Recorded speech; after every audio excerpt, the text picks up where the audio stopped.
Let's roll. Level 2 has begun. This is SportsRage. I am Morency on the SportsGrid radio and television networks. Shout out to Brady Cannon. Awesome stuff. First hour of the program really did fly by. It's why it's the quickest 108 minutes in sports talk and television. NBA basketball, we just went over some of the scores and point spreads right now. Just for the record, the Bulls are up 111-104 on the Utah Jazz, a fading and out-of-tune Utah Jazz basketball team, 111-104. There are a lot of points being scored. We were on the over, but we're on the Bucks. It's 65-53 right now. The in-game total is up to 243.5 in the Milwaukee Golden State game. And Sacramento are chipping away right now. It's 30-18. In-game total is 240.5.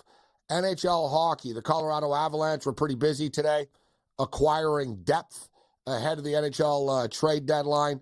They're in action right now, and I thought they were kind of a little bit too heavily favored tonight against the Detroit Red Wing team that is pretty good. The Red Wings have been playing well. They can play with anybody. They're young, they're youthful, so the altitude won't be a problem for this team, and we've got a close game going on right now, a 2-2 game early in the second period of play.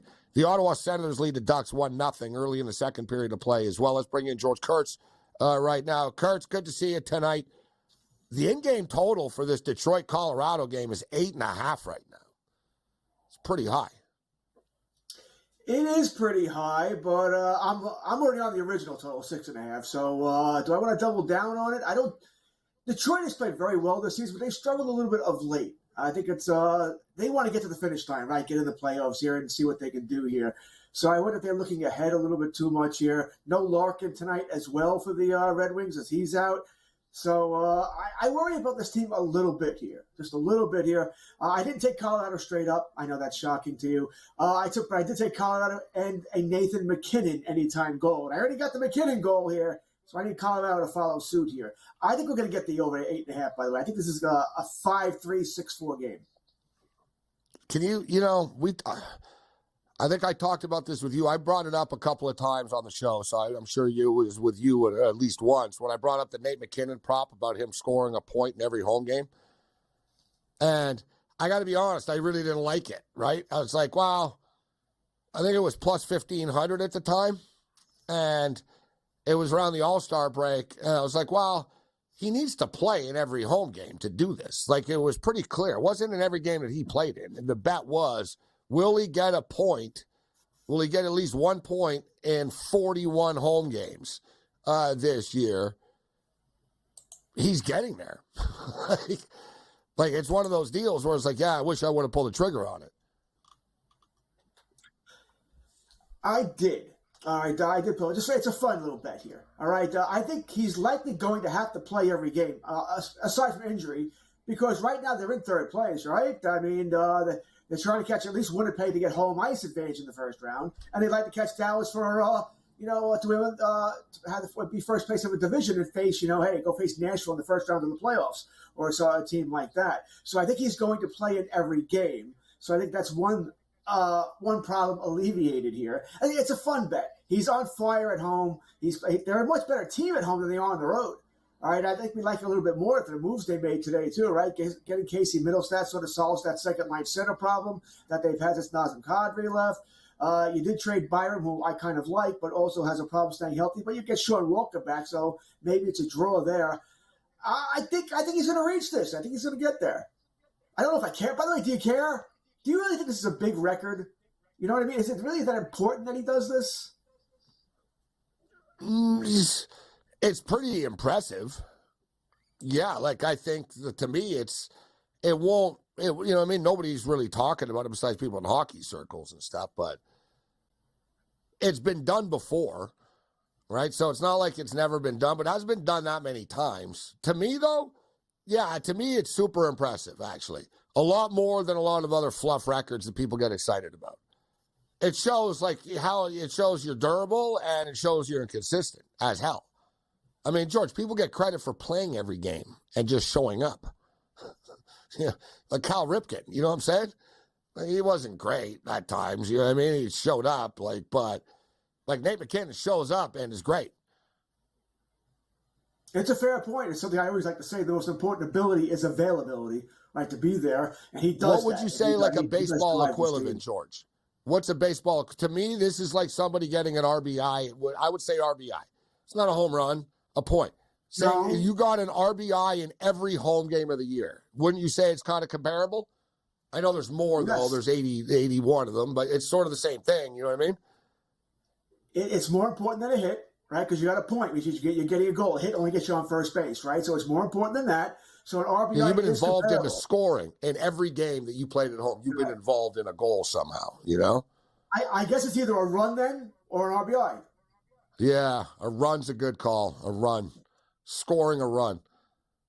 Doing anything in every home game, though, bro. Yeah, I think it's super impressive, though. Like I said, I think it's incredibly impressive. It's, mainly because I can't remember this ever being done before or being a big thing. Even in hockey circles. When was the last time it was done? No. Where everyone's talking about it. No, we never, like you said, nobody's ever said, oh, yeah, Wayne Gretzky's done this 3 times and Mike Bossy did. Like, no one even knows. Like, what? You know what I mean? What? Record? You know what I mean? I'm looking it up right now. How many players have scored? I think it's like 4 or 5, George. I saw the list. There was a couple of the usual suspects, but I was surprised it actually happened. All right, Nate McKinnon, points in every home game. Let's see who comes up here. Yeah, I think it's super impressive, though. I would think Gretzky. I don't think he's going to do it, though, because it's too impossible, it seems to me. That one of these home games, he's not going to get a point. How many home games do you have left? Like 8 or 9? Let's see. I think like 9 or 10. 10 coming into tonight, I think, off the top of my head. I was thinking about it last night. What do they got? 9 left? 8 left? 11 coming into tonight. 11 coming into tonight. So he's got 10 after this. Boy, I mean, I think he's going to get it. I think he certainly knows about it now. It's certainly within reach. It doesn't matter who they play. I'm sure he's got some tough games in there along with some easy ones. I said I'm already on it, but I said there was no reason for me to be on. I can't give you any stats. Oh, this is why he's going to do it. I just thought it was a fun bet. Price was good. Why not throw a couple of bucks on it? All right. So you know what? It hasn't been done. Wayne Gretzky did 40 games in a row. He got to 40. But the thing is, he did it, but they played 80 games in those days, bro. Right? So like it's the new one. Yeah, so it's a new number. So Wayne Gretzky in 1988. Right? 1988, 89. 40 straight games with the LA Kings. Oh, with the Kings, not even the Oilers. Well, that's even more impressive when you think about it, without the super talented Oilers teams he had there. Listen, anytime you tie a Wayne Gretzky or beat a Wayne Gretzky record, you've done something. Marilyn, you're 31 games. So he did 31 straight home games. That was his record only. So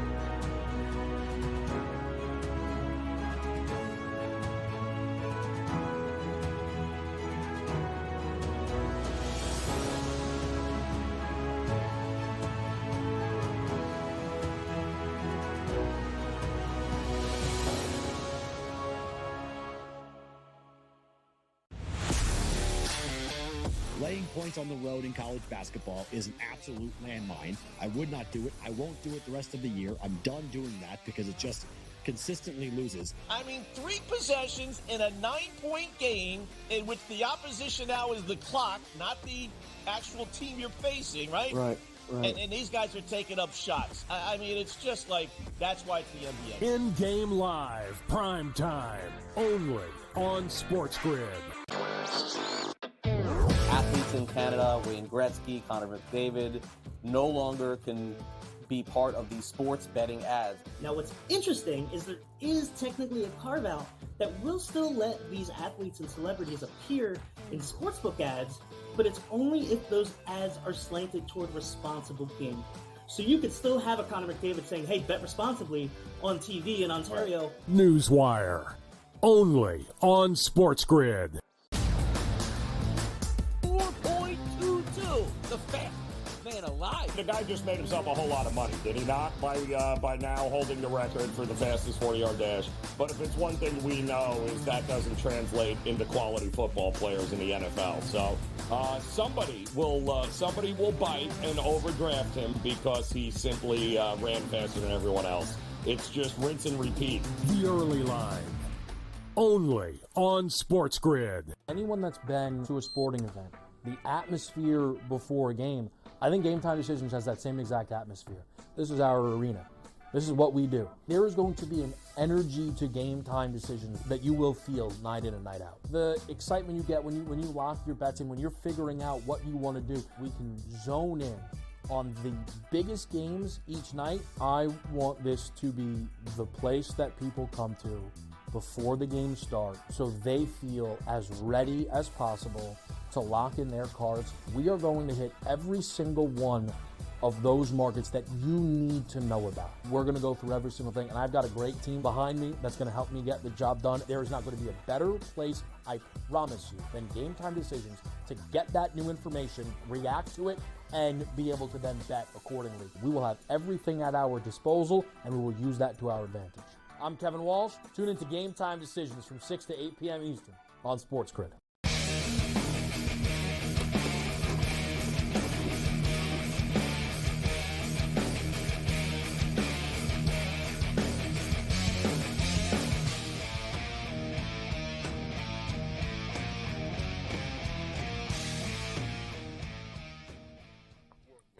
Well, in the immortal words of Keith Jackson, whoa, Nelly. The Milwaukee Bucks are in a lot of trouble. They're down a 20 spot, 78 to 58 right now. Our total's looking good, though, over 230. Our Bucks plus 3 is 2.5. It's not looking too good.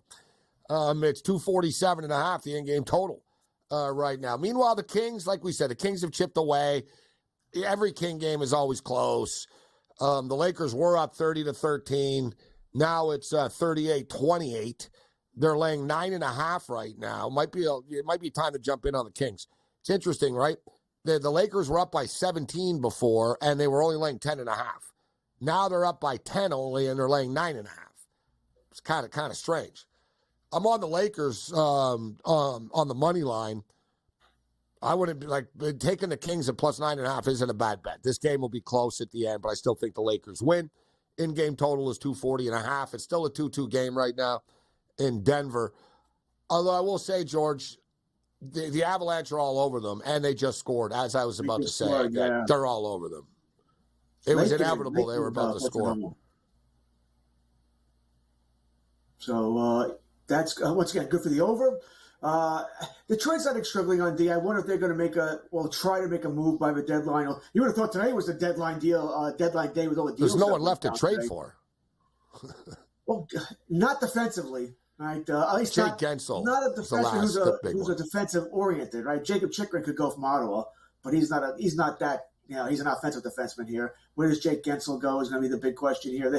Pittsburgh wants a small fortune for him. Yeah, Jake Gensel's been connected to the Canucks a lot. And there's a big rumor that Lindholm, who they just acquired from Calgary, would be part of the deal. Yeah, and I think it's a smokescreen. The one hockey guy, Chris Johnson, reported it. Darren Dreger has been around longer and is no disrespect to the other dude, but Dreger is on top of things. And Dreger said that basically Pittsburgh threw Lindholm's name out there to try to get other teams to bid more, right? And I respected Dreger for saying that. You watch a lot of this NFL stuff. Dude, they're all like being told what to say from GMs and stuff. I like that Dreger basically said, he said it wasn't Vancouver shopping him. That was Pittsburgh throwing the name out there to try to entice other teams to say, you know what, we're going to have to because like you said, the word is that they want a first-round pick. They want a young player that can play in the NHL already, that's already in the NHL.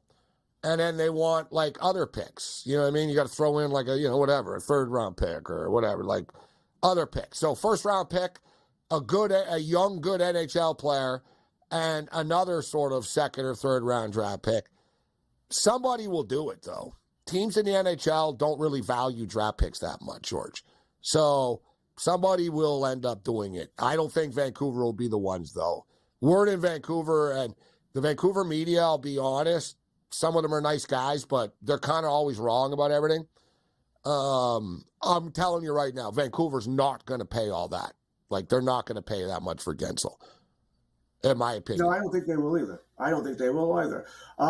My original thought was that he was going to go to Vegas. Now, Vegas made a big move for Hannafin today, but they still could do another one. I just don't think Mantha's the answer there. Well, because they don't play with a salary cap there, right? That team, right? So, I know Andrew McInnes is all over this, right? Complaining about the long-term IR. He upset all 6 Vegas Golden Knight fans in the world, I know. All right, sorry. Sorry, now I have. He's been bitching about it for days. I mean, all you see is complaining about, they got to change these rules. It's okay. I mean, Mark Stone has a lacerated kidney, okay? He's not coming back, not anytime soon anyway. It's legit. Yeah, that's the whole thing with that. Mark Stone actually is hurt. Like, you know what I mean? Right. It's not like they're faking his injury. Yeah. You know, is it convenient timing? Sure, but with a lacerated kidney, there's no guarantee. You and I were just discussing when the playoffs are going to start. There's no guarantee he's back in 6 weeks. Mark Stone, maybe he will be out to the second round, third round, if they make it, whatever it might be. But I think Gensel of Vegas might make some sense here. Carolina, but Carolina's history is they will not take on a player as a rental and not pay that price. They want term here. Rangers could be. I know they made the move today. They got Wemberg, but I can see the Rangers being in the Gensel. The Rangers, from what I hear. And I don't have, just from what I'm seeing and stuff, I don't have my ear to that. I don't know anybody about the Rangers situation. But the Rangers seem to be the front runners, actually, about being aggressive about this. But I was going to ask you about that. If a team is in your division, right, and you get a good deal, do you make a trade anyways? Because there's talk there. I don't believe it, but they're trying to peddle Field to the Vikings now, the Chicago media, saying about how, they have done deals in the past before. There's no way in hell the Chicago Bears are trading Justin Fields to a division rival. And a division rival is no way in hell giving a bunch of picks up for him to somebody. But if you were Pittsburgh, like the Pittsburgh, Pittsburgh and the Rangers don't especially love each other. Like, would you trade, if you were Pittsburgh, would you trade him to the New York Rangers? The way I've always looked about trades within the division, all right, if I'm an Islanders fan, so if the Islanders want to trade someone to the Rangers, okay, as long as it's the best deal, I'm okay. But if 2 deals are close, then he's going to the other team. That's simple for me. That being said, Gensel's a little different because, once again, he's a free agent. Why does Pittsburgh care? He's going to play what? Care? You're not re-signing him anyways.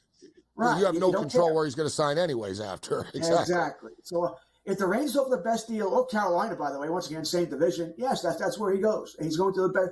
He was going to the best team. I might feel differently if he had 2 more years left on the contract.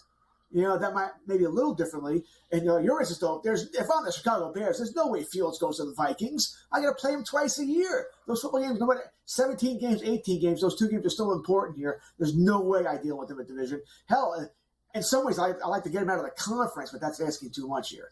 But no, if I'm Pittsburgh, Gensel could go to the Rangers or Carolina. The Rangers, though, said they will not trade their top 2 prospects that aren't in the NHL yet. They will trade their number 1 pick. Who's the player on their roster that goes back? Lafreniere's not going anywhere. I don't think Kakko's going anywhere. So who goes back? That's one interesting thing, that Pittsburgh's put themselves in a position right now that we're a little more than 24 hours away from the deadline. And have they over-asked? You know what I'm saying? Right? And they've just scared teams off because there's been numerous teams. How come a deal hasn't been done yet? And another thing is, too, I've heard a lot about Gensel that they wanted this thing done by tonight. You probably saw the same thing. They didn't want this going into the overnight hours type deal, right? Because teams are going to know suddenly. They're going to be like, guys, you guys wanted 2 first-round picks last week, and you want like the prices come down a little bit.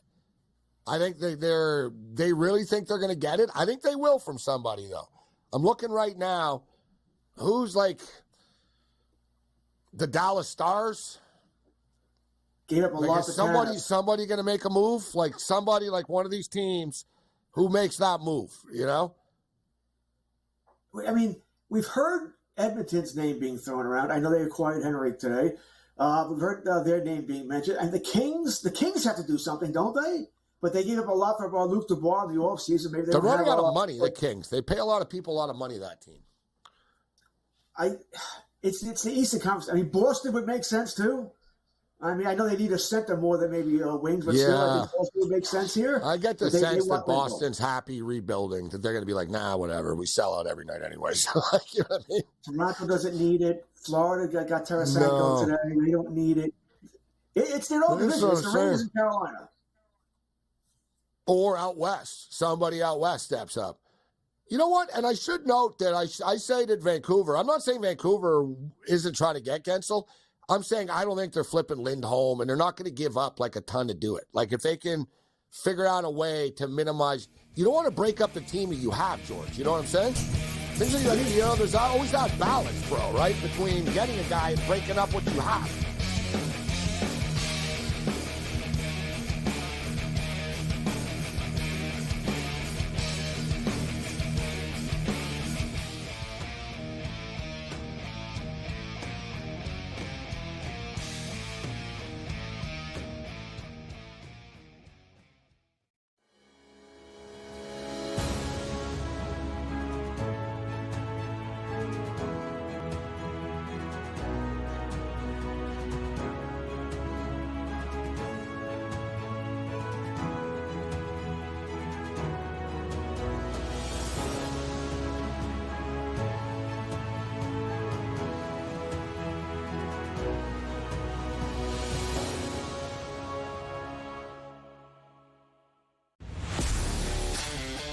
Laying points on the road in college basketball is an absolute landmine. I would not do it. I won't do it the rest of the year. I'm done doing that because it just consistently loses. I mean, 3 possessions in a 9-point game in which the opposition now is the clock, not the actual team you're facing, right? Right.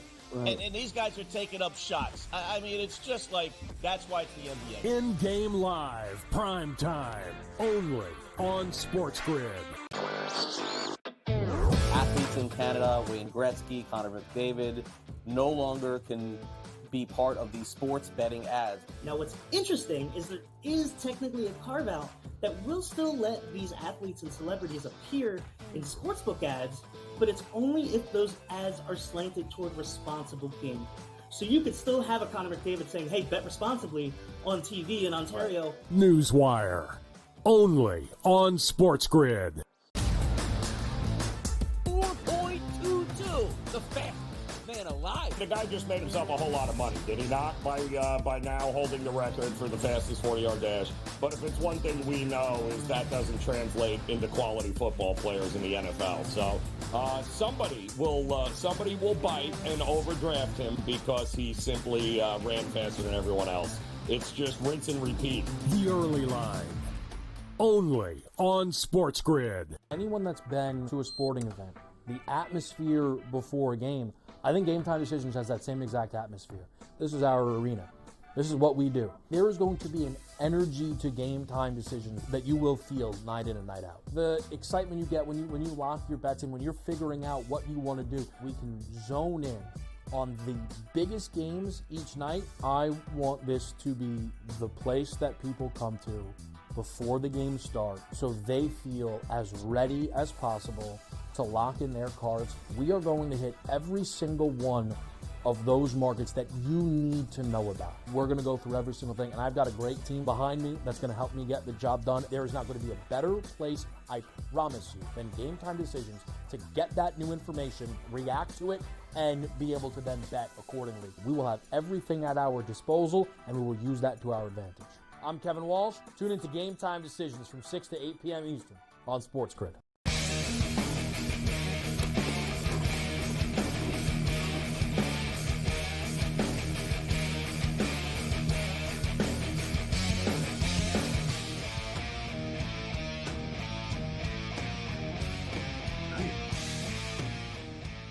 This is Sports Rage. I'm Morency. 3-2 for the Colorado Avalanche right now. They just had a breakaway, but it was stopped. NHL trade deadline coming up on Friday. NBA basketball, and just like that, the Kings and Lakers are tied. Told you. They're about to jump in on the 9.5. It's going to be close. Here we are. And in fact, now it's not tied. Sacramento have taken the lead. But whatever. Sacramento games, like, I don't want to be cliche about it, but it really is. They're the type of team where just watch the last minute of the game because it's going to come down to the last minute of the game. The second half has just started in San Francisco. It's 78-58 right now for the Warriors. They're up 20 as the second half starts.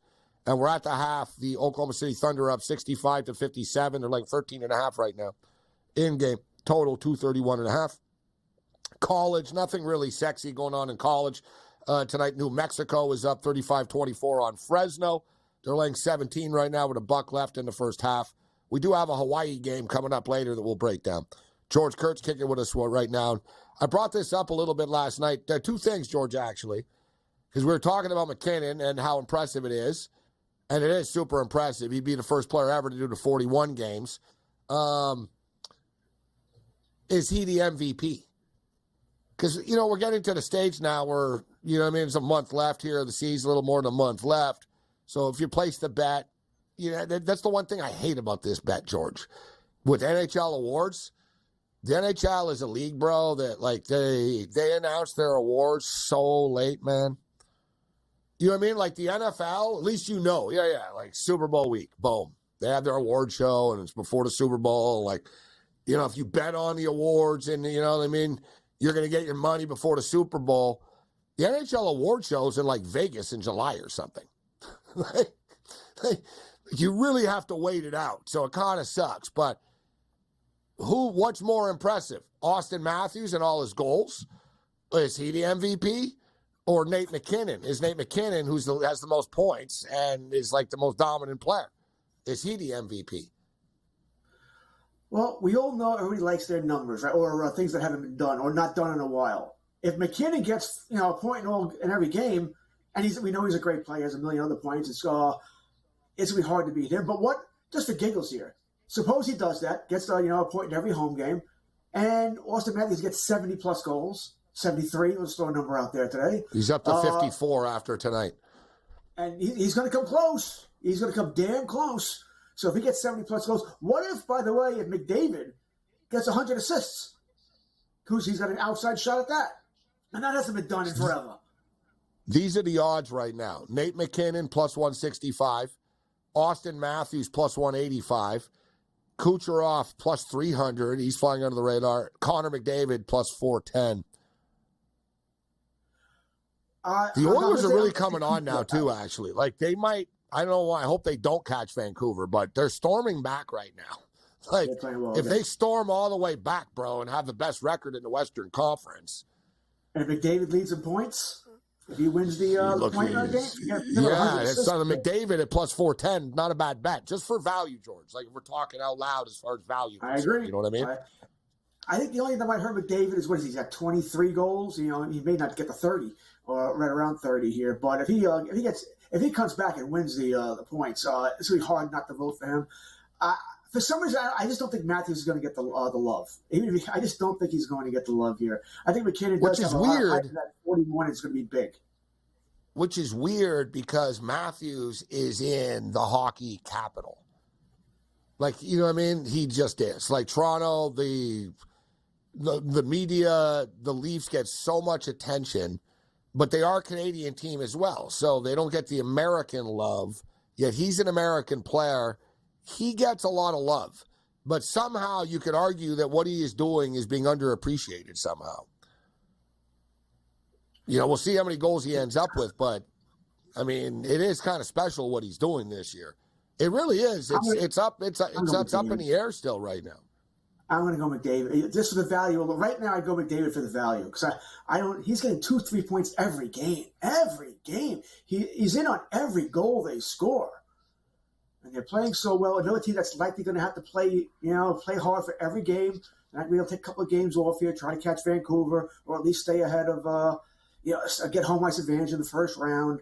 So I think I would take the value with McDavid. But like I said, I'm really hoping McDavid wins the point total. McKinnon gets every point in every home game, and Matthews gets 72 goals. That'll just screw everything up. It'll be so much fun. Well, we can't argue about the success and the star power in the National Hockey League this year because there's numerous guys who are just having awesome years this year. Now, a lot of people are talking about futures and what teams can win the Stanley Cup, but I saw a prop that's been posted that I want to bet, and I'm going to bet. I haven't put it in yet. I'm just sort of waiting to get on a little bit of a run and make some money and then fire it off on it. But is what conference is going to win the Stanley Cup? The Eastern Conference or the Western Conference? And to my surprise, or at least to my disagreement, the Eastern Conference is favored at minus 120, which I don't agree with. I don't agree with you. Personally, to me, whatever team wins the East is going to be hard-pressed to beat the West, in my opinion. You know what I mean? Like Florida gets back, George, I think they lose again, bro. I don't think they'll win. I think they'll run out of gas again. It'll be deja vu all over again. They'll get tired. They'll hit the wall. I like the Tarasenko. They're trying to adapt to avoid that. I get it. But when you look at the teams, like, who's like really, really, really, really good in the East? It's Florida than everybody else. I think Florida might be the best team in the NHL, but that doesn't mean they're even getting to the Stanley Cup. I don't think they're a super team. I can see them Florida losing, played Edmonton in the Stanley Cup Finals, who you taking? I would probably go Edmonton's one team. I was going to say I don't trust Skinner, but I don't trust Bobrovsky either. All right, Skinner's been playing well, bro. Skinner's better than Bobrovsky, in my opinion. This year I would take Bobrovsky has played fantastic from game one. I'm as shocked as anybody because he lost his starting job last year. Alex Love. No, I know. But Bobrovsky's good though. He's good. When he's hot, he's good. When he's in his zone, he's good. But Skinner's playing really good, George. Skinner's playing really good.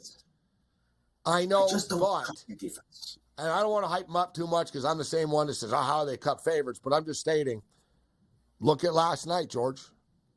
Down 1-0. They win a 2-1 game on the road in Boston. They won a 2-1 game against St. Louis the other night, too. I know it's just St. Louis, but, like, you know what I mean? They're showing they can win these playoff-style games, George. And what I like about it is I watch their comments after, and they talk about it. And they're like, oh, yeah, it feels like the playoffs, and we have fun. And they even said, we want to show people that we can play like this.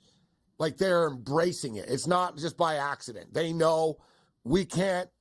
It ain't going to be 7-5 all the time anymore, guys. It doesn't work like that. Colorado just scored a They've been more defensively responsive. You know what, Gabe? They remind me of the Capitals when the Capitals won the Stanley Cup 3-4 years ago. Yeah. When they decided to play defense. Back-checked for the first time in his life. Yeah. Exactly. They bought in. And that's what this team has done. McDavid, like I say, he's only got 23 goals because they are playing some deep. They're not just playing, Coors Field hockey here. And I'm trying to win 6-5 games, 7-5 games, which has been annoying to me, by the way, because I enjoyed those games because you keep hitting the end game over and over again and win some money. But they have changed here, and I do like that. I just still don't know if I trust that team in the playoffs because they're going to have to beat – I don't think they're going to catch Vancouver, although I'm a little worried about that now on my parlay bet with the Dodgers. But let's just say for giggles they don't. You probably got to beat the Kings, then beat Vancouver, and then beat Colorado, who scored again now. So that's not easy. And that's not easy. Okay, but at all. that's just one team that I threw out there, though, that we have in our back pocket if we take the Western Conference. You just said it before, too. When I look at the East, I feel the same way as you. I'm like, okay, Florida's really good. I'll give them credit. Florida's the best team in the Eastern Conference. I don't think Boston have quite enough. They won't be fun to play against, but they, you know what I mean? Like Carolina always beats them. A fast team will beat them. Like Boston will lose in the playoffs at some point. It won't be easy to beat them, but they'll lose. The Rangers are good, but, I'm not ready to say the Rangers are going to the Cup, George, The Carolina Hurricanes are one team that I put on the list. I say the Canes could get there. But what about the goaltending for the Canes? I mean, I know Frederick Anderson might come back next week. It's extremely shaky. Anderson's one thing has always been his playoffs has been not good. He's a good regular season goalie, not so good in the playoffs. Dak Prescott, that sort of thing there. I'll tell you, the Rangers, if they make the right move in the next 36 hours, I kind of like this team. Shesterkin's playing much better. The defense is good, not great, but good. Offense, I think they need a little bit more depth there. A little more depth. I think the Rangers could be that team, along with Florida, that will come out of the East. Carolina, I like everything except I just, Svechnikov isn't quite Svechnikov yet. I think they need another piece or two, and they generally don't make it. We're hearing Pacioretty might go there. Okay, they already had him, didn't work out. Yeah, I'm not loving that. We'll see. Well, the Leafs, we could argue Florida and Rangers in the East. We could argue the Leafs at plus 650 is actually value, as crazy as it sounds. If we take away past failures of the Leafs, right? They haven't won since 67, and it sort of like carries over all the time on them, similar to the Bills. It's like the pressure builds. It shouldn't, but it carries over all the time. But my whole point is, you look at the East. I don't like these teams as much as we'll hit the teams in the West on the other side of the Edmonton Oilers, the Vancouver Canucks, and all the talent that they have. Connor Hellebuck and the Jets and the defense that they play. The Dallas Stars, who are a great playoff team all the time, have been there, have done it. The Colorado, we haven't gotten to the Avalanche yet. Like, I love this bet, George. Western Conference, baby, to win the Stanley Cup. Minus 110.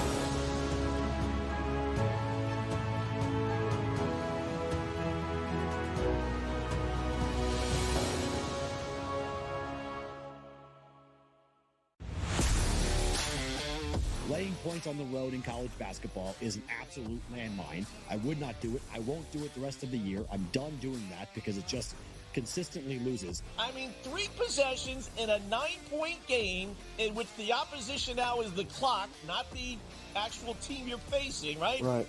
And these guys are taking up shots. I mean, it's just like, that's why it's the NBA. In-game live, prime time, only on SportsGrid. Athletes in Canada, Wayne Gretzky, Connor McDavid, no longer can be part of these sports betting ads. Now, what's interesting is there is technically a carve-out that will still let these athletes and celebrities appear in sportsbook ads, but it's only if those ads are slanted toward responsible gaming. So you could still have a Connor McDavid saying, hey, bet responsibly on TV in Ontario. Newswire, only on SportsGrid. 4.22, the fastest man alive. The guy just made himself a whole lot of money, did he not? By now holding the record for the fastest 40-yard dash. But if it's one thing we know is that doesn't translate into quality football players in the NFL. So somebody will bite and overdraft him because he simply ran faster than everyone else. It's just rinse and repeat. The early line, only on SportsGrid. Anyone that's been to a sporting event, the atmosphere before a game, I think Game Time Decisions has that same exact atmosphere. This is our arena. This is what we do. There is going to be an energy to Game Time Decisions that you will feel night in and night out. The excitement you get when you lock your bets in, when you're figuring out what you want to do, we can zone in on the biggest games each night. I want this to be the place that people come to before the games start so they feel as ready as possible to lock in their cards. We are going to hit every single one of those markets that you need to know about. We're going to go through every single thing, and I've got a great team behind me that's going to help me get the job done. There is not going to be a better place, I promise you, than Game Time Decisions to get that new information, react to it, and be able to then bet accordingly. We will have everything at our disposal, and we will use that to our advantage. I'm Kevin Walsh. Tune into Game Time Decisions from 6 to 8 p.m. Eastern on SportsGrid.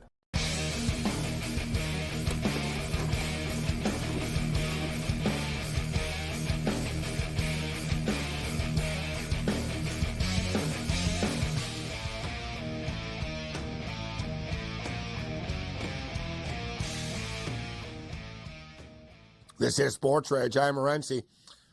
NBA basketball, huh? The Lakers were up 30-13, and then suddenly Sacramento's takes the lead at the half. What's the score now is at the half, and we were talking about Golden State were up by 20 on Milwaukee. It was 78-58. It's now 83-75.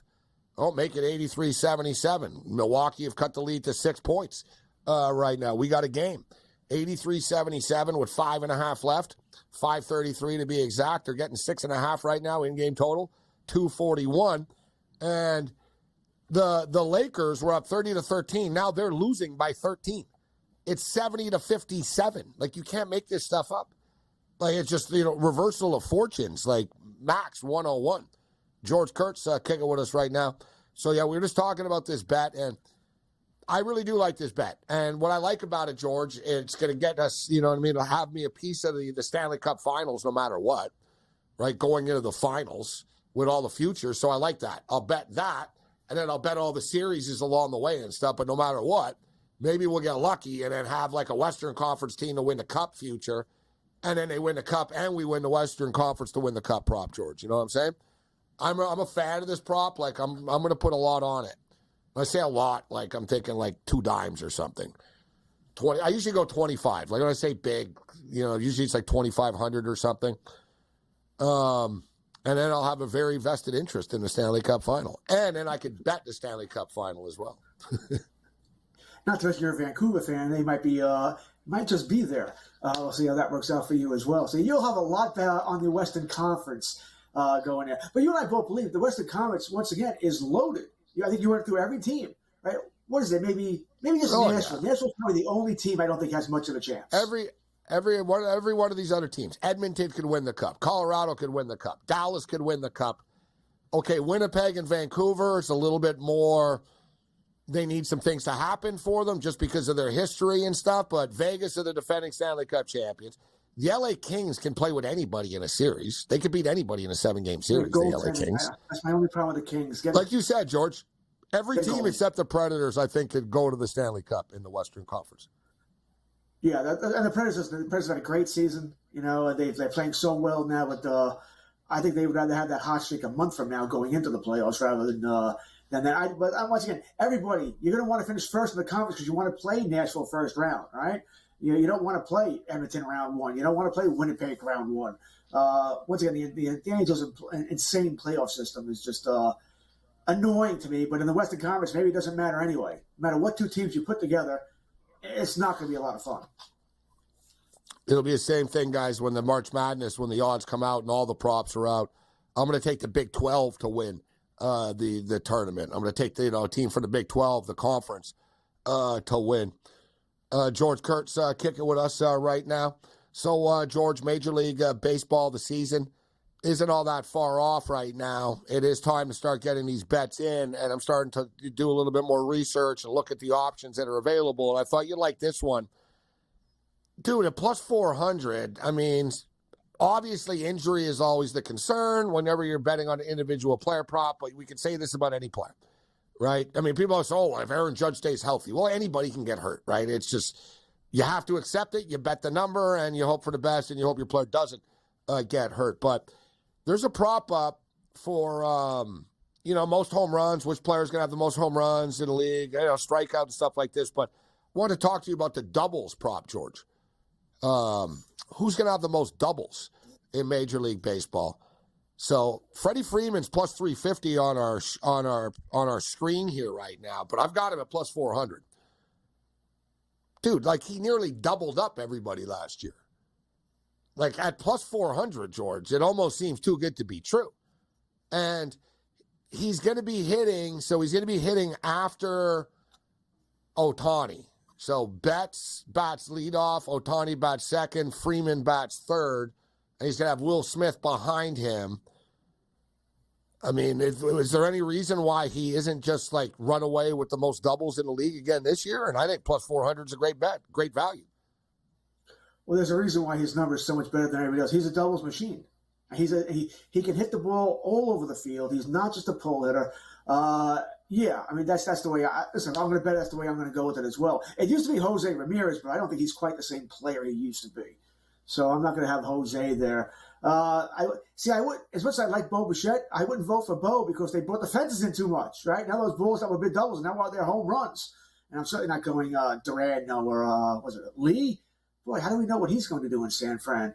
Tucker's more of a power hitter than anything else. Out of that group, I think it will be Freeman. If Betts were still in Fenway, I would probably like him a bunch to put that ball off the wall like Wade Boggs used to do over and over again.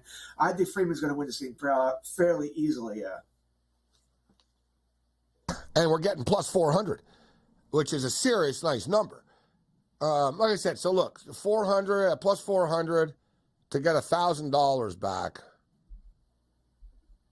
It's $250. No, not even. Not even, George. Like to get exactly $202, George. $202 gets you back $1,001. It's not bad. Like that's how I approach this stuff. I like to make it where I get these even. Okay, I'm like, all right, I'm going to get $1,000 back if I win. I'm going to get $2,000 back. I'm going to get $3,000. I don't know why I do that. I think the same thing. Yeah, it doesn't make any sense. Right, you should bet the amount that you feel good at. You should, But I do the same thing. I like that nice even numbers returned, or as close to an even number as I can get. Oh yeah, no, I'm very compulsive about it. Like it's not. No, like it's bothering me now. Like I won't even do the 202 for 1,001. I'm like, no. What's like 201? Yeah. All right, that's beyond me. I'm not quite that crazy. I'm pretty crazy. Okay, so 201, I got it down to 5 cents. It's $1,000.05. I can't that's what I'll accept it. But I've actually, George, sat here for 45 minutes on a phone sometimes, doing decimals back. I'm like, no. I didn't want that. I want it like this. I don't know about you. I thought I was out there. That's beyond me. Yeah, and it's weird because I'm not a crazy person fully, but I do have some, I guess this is one of my things. Another one that bothers me too, which I don't know why it does, because I'm a big Iron Maiden fan, and I have no problem listening to Number of the Beast, but I don't like, George, when my bet pays 666, 66 and stuff like that. I'll redo it. It bothers me so much. I'm like, yeah. No. I'll put an extra whatever on it. I'll put another dollar on it just to change the direction. I'm not tempting fate. I'm not. Listen, I won't play a Ouija board. I know it's bull, but I won't play it. I'm not tempting fate. All right. I'm not, inviting stuff into my house here. So, yeah, I get it. I understand that. So yeah, Freddie Freeman, guys, plus 400. Hammer it. So Freddie Freeman's plus 400. Jose Ramirez 8-1, Devers is 10-1, Betts is 12-1, Duran is 16-1, Tucker is 18-1, Bo Bichette, 20-1. But as George mentioned, the fences have been moved in. He hits more home runs. Everybody as they get older seems to hit home runs. Freddie Freeman doesn't. He stays in his lane and does what he's good at. The triples one is more random here. Who's going to have the most triples?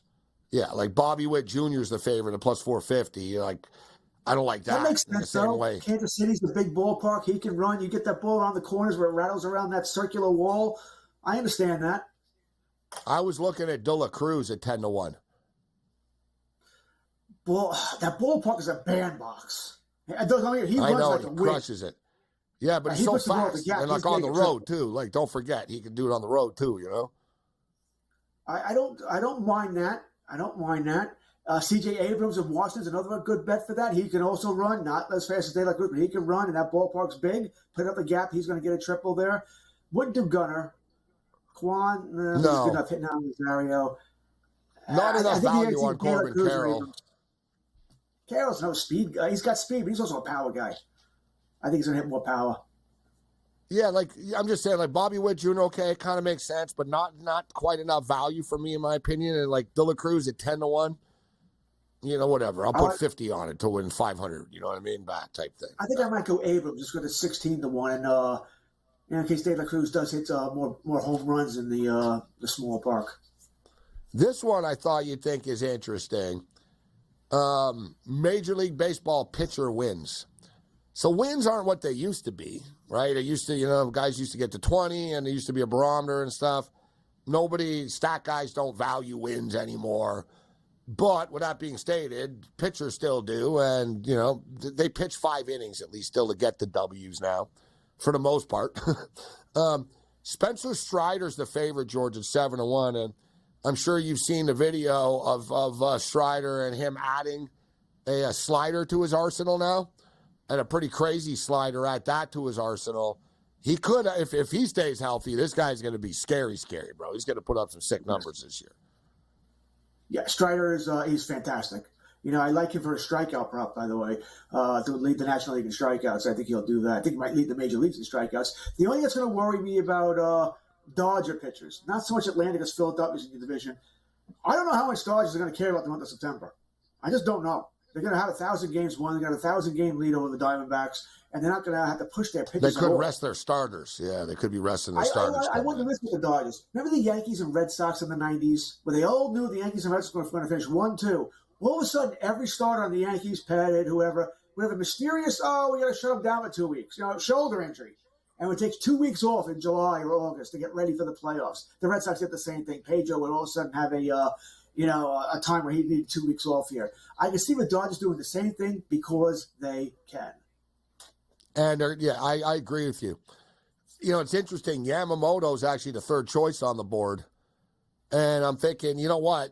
There's one thing they're going to be careful with this guy. They're paying him a ton of money. Yes. The Japanese season is short. He hasn't pitched that much, this guy. That's the one thing about him, right? There's been the durability thing about how, he's not like some workhorse type deal. He can, but their seasons are shorter. So the Dodgers have to pace him. It's interesting you bring it up, too, because Glasnow's right at the top up here. And he's at the top of the rotation. So I guess the thought process is he's just going to rack up wins along the way. Looks like he's going to be a starting pitcher on opening day. Gets hurt every by the way, he looks great in spring. I don't want to get carried away with it, but he looks good. When he's healthy, he's an ace. He's an absolute ace when he's healthy. He's great. He's on my fantasy team. So, yes, go Glasnow, go. But he gets hurt every year, and they're going to have to, once again, manage him. Give him some extra days here and there. So I'm not going to go Glasnow here. I think you go chalk here. If you want to go Strider, fine. Go Strider. Cole. What about your boy Cole? Are you buying into Cole?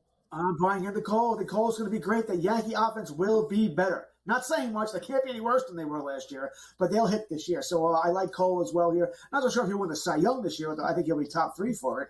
But I think Cole's going to will certainly be there for wins. I go chalk here.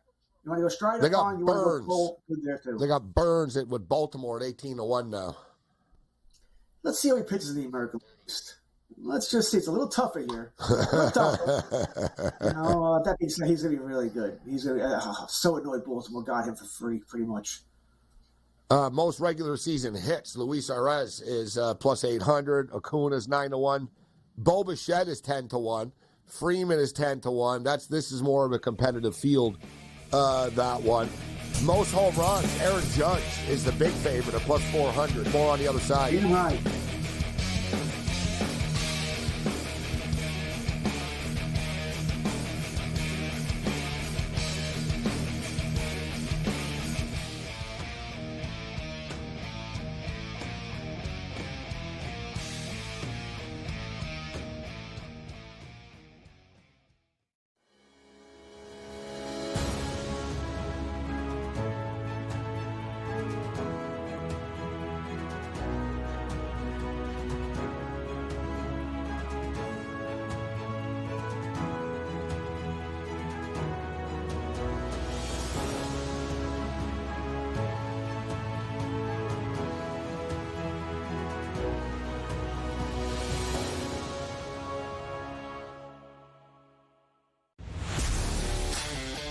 Laying points on the road in college basketball is an absolute landmine. I would not do it. I won't do it the rest of the year. I'm done doing that because it just consistently loses.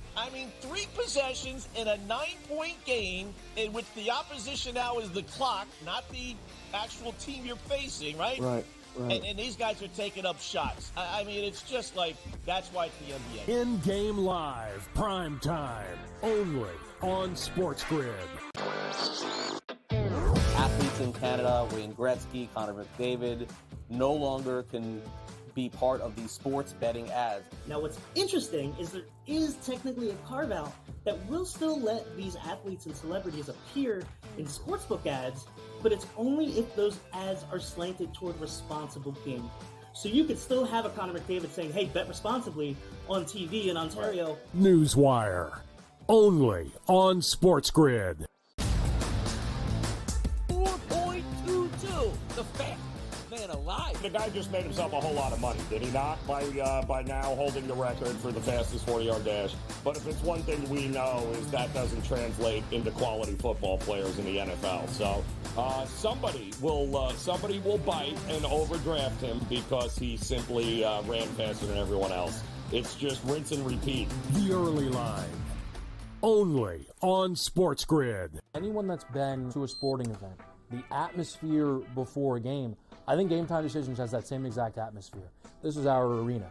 This is what we do. There is going to be an energy to Game Time Decisions that you will feel night in and night out. The excitement you get when you lock your bets in, when you're figuring out what you want to do, we can zone in on the biggest games each night. I want this to be the place that people come to before the games start so they feel as ready as possible to lock in their cards. We are going to hit every single one of those markets that you need to know about. We're going to go through every single thing, and I've got a great team behind me that's going to help me get the job done. There is not going to be a better place, I promise you, than Game Time Decisions to get that new information, react to it, and be able to then bet accordingly. We will have everything at our disposal, and we will use that to our advantage.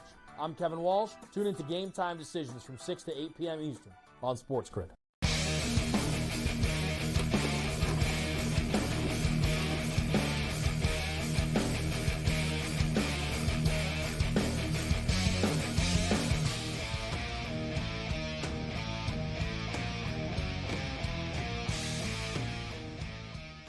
Countdown to first pitch is on. We're going over some Major League Baseball player props and futures with George Kurtz. The Sacramento Kings are beating the Lakers right now. I can't believe, the Lakers blew that match. I can't believe it. I told you guys take the Kings plus a 9.5 in game, but, really? They came all the way back, and somehow the Lakers have only scored 57 points. It's 74-57. Sacramento are flaky, so we'll see if they blow this now. Oklahoma City are up a 10 spot, and the Bucks are trying to claw back. It's 92-83 right now. We're going into the fourth quarter, and our in-game total is plummeted all the way down to 231.5 right now. George Kurtz kicking with us. So, George, we were talking baseball, but there's football futures up as well. There's so much stuff out there that's just all such crap, George, and fake, man. Like these reports, like Jaden Daniels doesn't want to play in Foxborough because it's too cold. He doesn't want to be drafted by a Northeast team. And he basically said, I don't know where the hell this is coming from. He actually, tweeted out and had to go on social media and say, this is the stupidest thing I've ever heard about this. And I thought it was funny. Mike Florio said that Kirk Cousins is going to go to Atlanta. And, in fact, that he's heard that he's already asked Kyle Pitts for the number of the jersey.